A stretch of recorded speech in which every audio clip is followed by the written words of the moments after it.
FC Dallas heads back on the road on Saturday night as they head to New England to face the Revolution. How can FCD carry their home success on the road, and what can we expect from a new-look New England side? We'll discuss it next in Keys to the Match, driven by Toyota.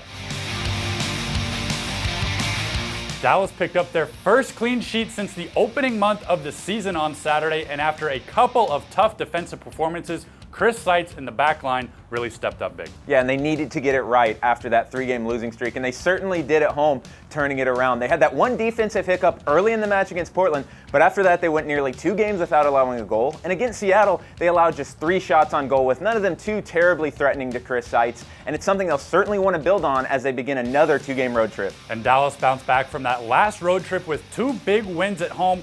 They'll be looking to carry that home success on the road this weekend. Well, and I think they'll be excited to try and set the record straight on the road in New England, a place they haven't visited in quite a long time. And the win on Saturday brought FC Dallas within 1 point of first place in MLS, so there's certainly plenty to play for as they look to take over that top spot again. And then you look at this 3-game stretch, 2 games on the road, and then Houston coming back home before that Copa America break as a great way to show MLS you mean business before the 2-week break. Turning our eyes to the opponent, New England has lost just 3 games in 2016, but they've only won 2. The Revs have 7 ties in their first 12 games, and with new striker Kai Kamara in the fold, they're a dangerous threat moving forward. Boy, and they made a big splash adding Kai Kamara. And boy, they just come at you with a lot of options up front. Juan Agudelo, Charlie Davies, Lee Nguyen, who scored a great goal last weekend, and they have been scoring a lot of goals with 15 this year. But they've also allowed the most goals in the Eastern Conference, so FC Dallas will certainly want to exploit that. Saturday's match will be shown locally on TXA 21 with Bob Sturm and Daniel on the call, and be sure to tune into FC Dallas Extra Time at 6 p.m. with Gina Miller and special guest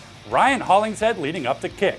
Or you can tune into the radio broadcast in English on 100.7 FM The Word with Steve Davis, or in Spanish on 1270 AM Amor Celestial with your host, Carlos Alvarado. Well, that does it for this week. For Keys to the Match, driven by Toyota, I'm Carter Baum. And I'm Daniel Robertson. We'll see you next time.